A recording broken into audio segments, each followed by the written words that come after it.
혹시 이런 생각해 본 적 있으세요? 저 사람이 사고를 당한 건 분명 죄가 많아서일 거야. 여러분, 오늘 말씀은 다른 사람 이야기가 아니라 바로 우리 자신의 이야기입니다. 나는 괜찮다고 안도하는 순간 사실은 회개를 놓치고 있을 수 있습니다. 오늘 누가복음 13장은 아주 충격적인 질문으로 시작됩니다. 로마 총독 빌라도가 갈릴리 사람들을 죽여 그들의 피를 제물에 섞은 사건, 그리고 실로암 망대가 무너져 18명이 죽은 참사.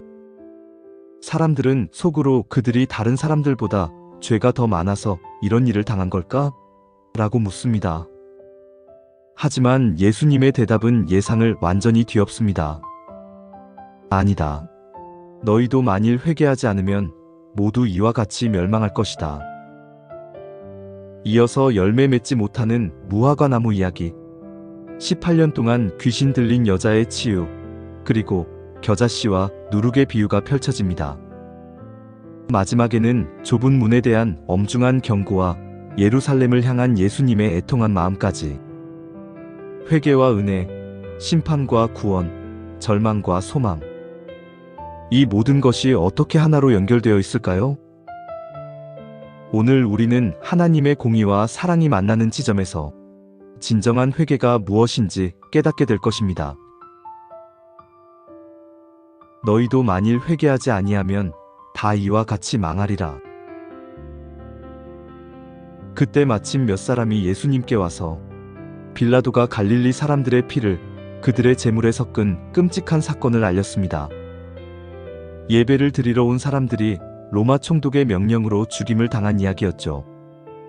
사람들은 속으로 물었습니다. 그들이 다른 갈릴리 사람들보다 죄가 더 많아서 이런 일을 당한 걸까? 고통스러운 사건 뒤에는 항상 이런 질문들이 따라옵니다. 예수님은 대답하셨습니다. 너희는 이 갈릴리 사람들이 이같이 해를 입은 것이 다른 모든 갈릴리 사람보다 죄가 더 많아서라고 생각하느냐? 그렇지 않다. 내가 너희에게 분명히 말하는데 너희도 만일 회개하지 않으면 모두 이와 같이 멸망할 것이다. 그리고 또 다른 사건을 언급하셨습니다.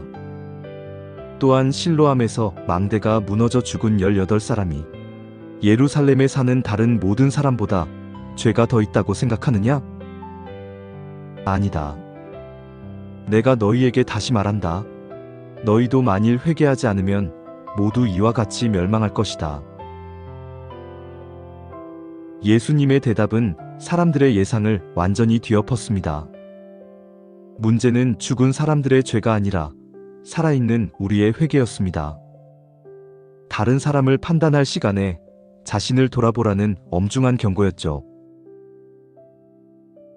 이어서 예수님은 한 가지 비유를 들려주셨습니다. 한 사람이 자신의 포도원에 무화과 나무를 심었는데 3년 동안이나 와서 열매를 찾았지만 아무것도 얻지 못했습니다. 결국 그는 포도원 관리인에게 말합니다. 내가 3년째 와서 열매를 구하는데 얻지 못하니 이 나무를 베어버리시오. 어찌 땅만 버리게 하겠소? 그러자 관리인이 간청했습니다. 주인이시여, 올해는 그냥 그대로 두소서. 제가 나무 둘레를 파고 거름을 주겠습니다. 그 후에 만일 열매가 열리면 좋겠지만 그렇지 않으면 그때 베어버리소서. 여기에는 한계가 있었지만 동시에 은혜의 기회도 있었습니다. 심판의 때가 다가왔지만 아직은 구원의 가능성이 남아있다는 것을 보여주는 비유였죠.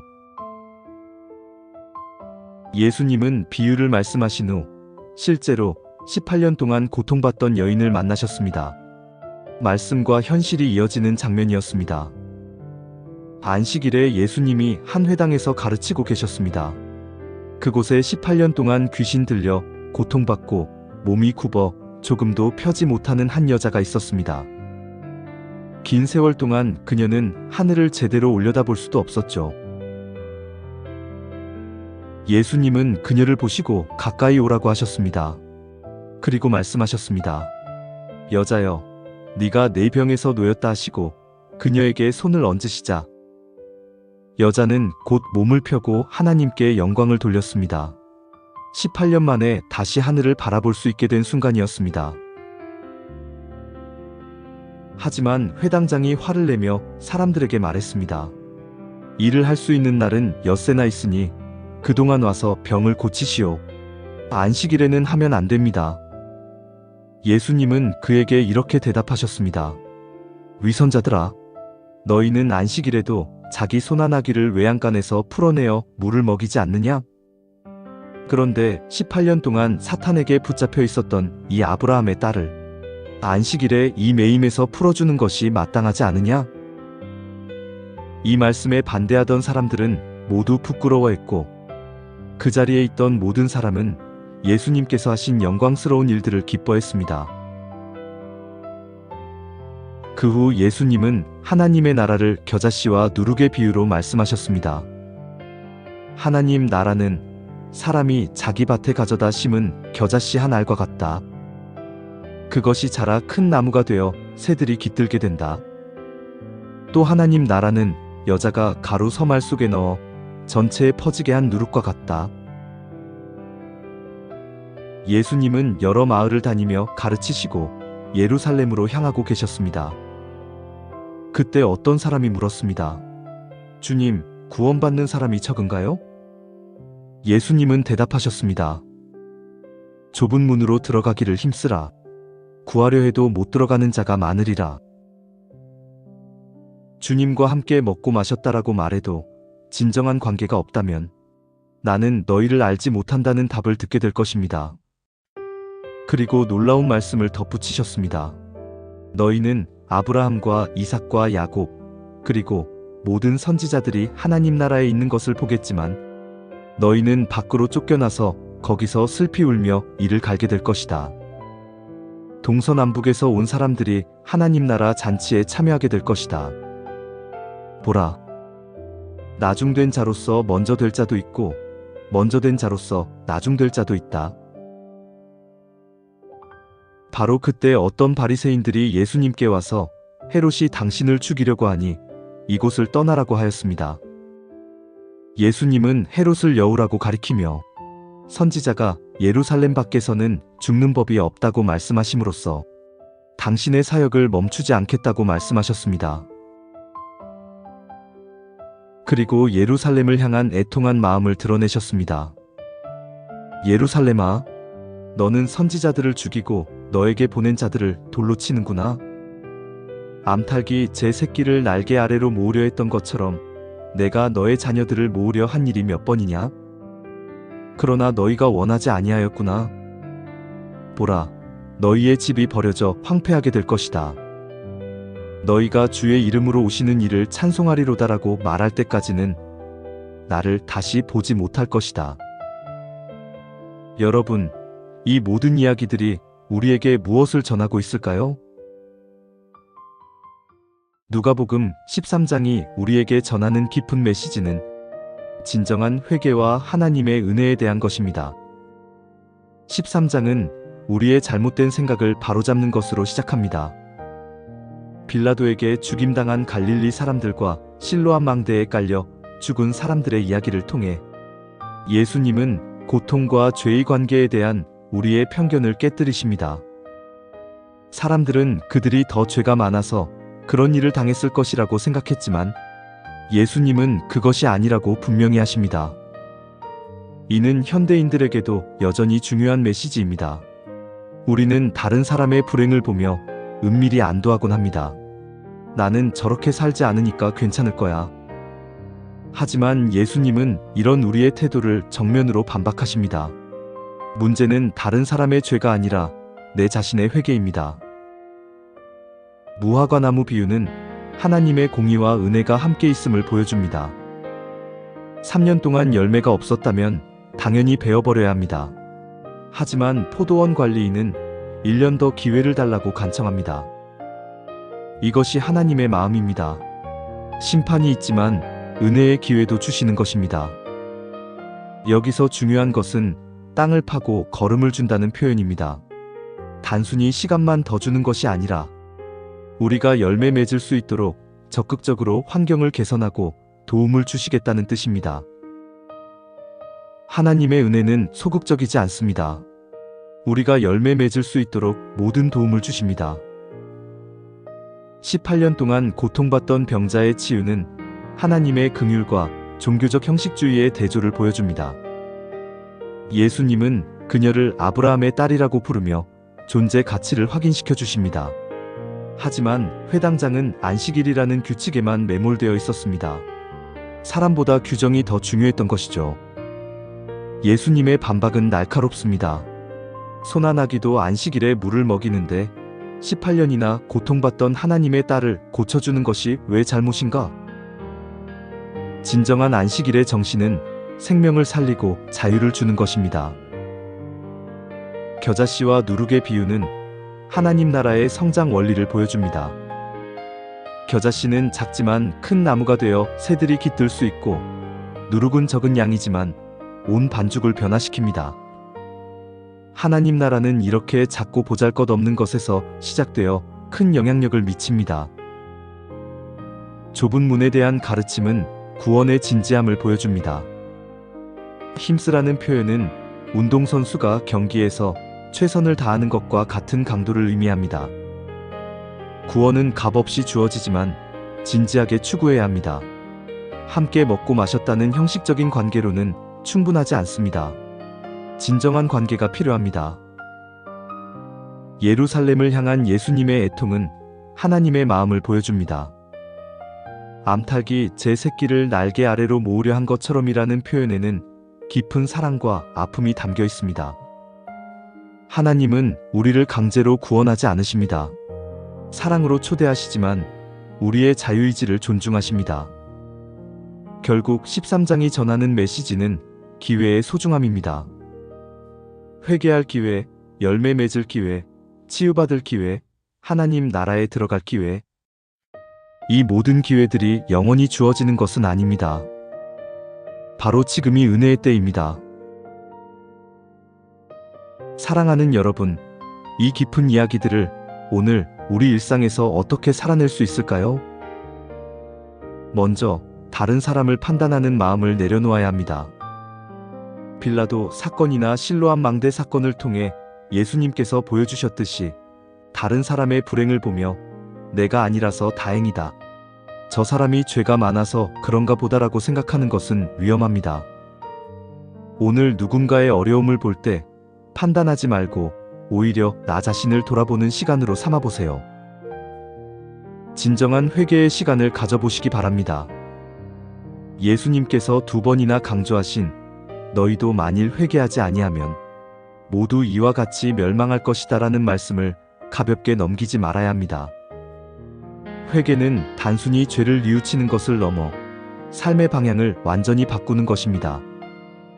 오늘 조용한 시간에 하나님 앞에 나아가 내 삶을 정직하게 점검해 보세요. 무화과 나무처럼 잎만 무성하고 열매는 없는 삶을 살고 있지는 않은지, 형식적인 신앙생활에 머물고 있지는 않은지 말이에요. 그리고 오늘을 하나님의 은혜에 감사하며 살아보세요. 무화과 나무 비유에서 포도원 관리인이 1년 더 기회를 달라고 간청했던 것처럼 우리에게도 계속해서 은혜의 기회가 주어지고 있습니다. 오늘도 살아있고 숨쉬고 하나님을 만날 수 있다는 것 자체가 은혜입니다. 아침에 일어나면서 하나님, 오늘도 기회를 주셔서 감사합니다. 오늘은 어제보다 더 좋은 열매를 맺게 해주세요 라고 고백해 봅시다. 또한 주변 사람을 규칙보다 소중히 여기는 마음을 가지시기 바랍니다. 18년 동안 고통받던 여자를 고치신 예수님의 마음을 본받아 형식이나 규칙보다 사람을 먼저 생각하는 하루를 살아보는 거예요. 혹시 내 주변에 오랜 고통을 겪고 있는 사람이 있나요? 몸이 굽어 하늘을 올려다보지 못하는 것처럼 마음이 굽어 희망을 잃은 사람이 있나요? 그런 사람에게 네가 병에서 놓였다는 해방의 말, 위로의 손길을 전해줄 수 있으면 좋겠습니다. 작은 것의 소중함을 인정하며 살아보십시오. 겨자씨와 누룩의 비유처럼 하나님 나라는 작은 것에서 시작됩니다. 오늘 내가 할 수 있는 작은 일들을 무시하지 말고 정성껏 해보세요. 작은 친절, 작은 배려, 작은 도움, 이런 것들이 모여서 큰 변화를 만들어냅니다. 겨자씨 한 알이 큰 나무가 되어 새들이 깃들 수 있듯이 내 작은 사랑이 누군가에게는 씨앗이 되어 큰 위로가 될 수 있습니다. 그리고 오늘 좁은 문을 향해 한 걸음 더 나아가십시오. 힘쓰라는 말씀처럼 신앙생활에도 진지함과 노력이 필요합니다. 형식적이고 습관적인 신앙이 아니라 매일 새롭게 주님과의 관계를 추구하는 구체적인 노력을 해보세요. 더 깊이 기도하고 더 진심으로 말씀을 읽고 더 진실하게 예배하는 것처럼 말이죠. 무엇보다 오늘이 은혜의 날임을 기억하세요. 예루살렘을 향한 예수님의 애통한 마음을 생각하면서 하나님의 사랑을 거부하지 말고 받아들이는 하루가 되기를 바랍니다. 누가복음 13장을 통해 우리는 하나님 나라의 본질과 제자도의 깊이를 더욱 선명하게 이해하게 됩니다. 빌라도 사건과 실로암 망대 사건을 통해 하나님 나라의 정의관을 봅니다. 세상에서는 고통과 죄를 직접적으로 연결시키지만 하나님 나라는 고통받는 사람을 판단하지 않고 긍휼히 여깁니다. 제자는 이런 하나님의 마음을 품은 사람입니다. 너희도 만일 회개하지 않으면 모두 이와 같이 멸망할 것이다 라는 말씀은 제자도의 긴급성을 보여줍니다. 회개는 선택이 아니라 생존의 문제입니다. 제자는 끊임없이 자신을 돌아보고 회개하는 사람입니다. 무화과나무 비유는 하나님 나라의 인내와 기대를 보여줍니다. 하나님은 우리에게 기회를 주시지만 그 기회가 무한하지는 않습니다. 포도원 관리인의 간청처럼 하나님은 우리를 위해 중보하시고 환경을 개선해 주십니다. 제자는 이런 은혜에 감사하며 열매 맺기 위해 최선을 다하는 사람입니다. 18년 동안 병든 여자의 치유는 하나님 나라의 우선순위를 보여줍니다. 하나님 나라에서는 사람이 규칙보다 중요합니다. 제자는 회당장처럼 규칙에 매몰되지 않고 사람을 소중히 여깁니다. 아브라함의 딸이라는 표현에서 하나님 나라의 포용성을 봅니다. 제자는 외모나 상황으로 판단하지 않고 하나님의 시각으로 사람을 바라봅니다. 겨자씨와 누룩의 비유는 하나님 나라의 성장 원리를 보여줍니다. 하나님 나라는 화려하고 거대한 것에서 시작되지 않습니다.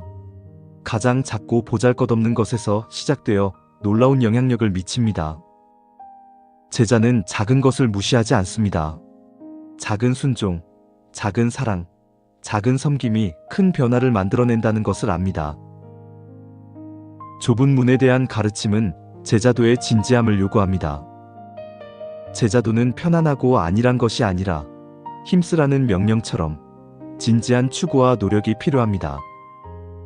나는 너희가 어디에서 왔는지 알지 못한다는 말씀은 진정한 관계의 중요성을 보여줍니다. 형식적으로 주님 앞에서 먹고 마셨다고 해서 구원받는 것이 아닙니다. 제자는 예수님과 진실한 관계를 맺고 사는 사람입니다. 예루살렘을 향한 예수님의 애통은 하나님 나라의 사랑의 본질을 보여줍니다. 암탉이 제 새끼를 날개 아래로 모으려 한 것처럼이라는 표현에는 깊은 사랑이 담겨 있습니다. 하나님은 우리를 강제로 구원하지 않으십니다. 사랑으로 초대하시지만 우리의 자유의지를 존중하십니다. 제자는 이런 하나님의 간절한 사랑을 알고 그 사랑에 응답하는 사람입니다. 하나님 나라는 이미 우리 가운데 임했습니다. 우리가 다른 사람을 판단하는 대신 긍휼히 여길 때, 끊임없이 회개하며 작은 것을 소중히 여길 때, 형식보다 사람을 먼저 생각할 때, 진지하게 하나님을 추구할 때, 하나님 나라가 우리 삶을 통해 이 세상에 구체적으로 나타납니다. 우리 모두가 회개하는 제자, 열매 맺는 제자, 사람을 소중히 여기는 제자, 작은 것에 충성하는 제자로 살아가기를 소망합니다. 이제 이러한 제자의 마음을 열망하며 기도하겠습니다. 하나님 아버지, 빌라도 사건과 실로암 망대 사건을 통해 다른 사람을 판단하는 교만함을 깨닫게 하심을 감사합니다. 지금까지 다른 사람의 고통을 보며 은밀히 우월감을 느꼈던 죄악된 마음을 회개합니다. 이제부터는 다른 사람을 판단하지 않고 저 자신을 돌아보며 살겠습니다. 회개하지 아니하면 모두 이와 같이 멸망할 것이다라는 경고를 마음에 새깁니다. 회개는 선택이 아닌 삶의 방향을 바꾸는 일임을 고백합니다. 매일 주님 앞에서 저의 모습을 살피고 돌이키는 삶을 살기 원합니다. 무화과 나무의 비유를 통해 주님의 인내와 은혜를 깨닫습니다. 열매 없는 저에게도 계속 기회를 주시고 사랑으로 보살펴 주시니 감사합니다. 이제부터는 주님이 기대하시는 좋은 열매를 맺는 삶을 살겠습니다. 18년 동안 아팠던 사람을 고치신 주님의 마음처럼 형식과 규칙보다 사람을 소중히 여기는 제자가 되기 원합니다. 주변의 어려운 사람들을 외면하지 않고 그들에게 힘과 위로를 전하는 통로가 되게 해주세요. 겨자씨와 누룩의 비유처럼 작은 순종과 사랑이 큰 변화를 만든다는 것을 믿습니다. 작은 것에 충성하여 하나님 나라의 큰 역사에 쓰임받게 해주세요. 좁은 문으로 들어가기를 힘쓰라는 말씀 앞에 섭니다. 형식적이고 안일한 신앙을 버리고 주님과 진정한 인격적 관계를 맺고 사는 삶을 살기로 결단합니다. 예루살렘을 향한 주님의 간절한 사랑을 받아들이며 주님의 품 안에서 평안을 찾겠습니다.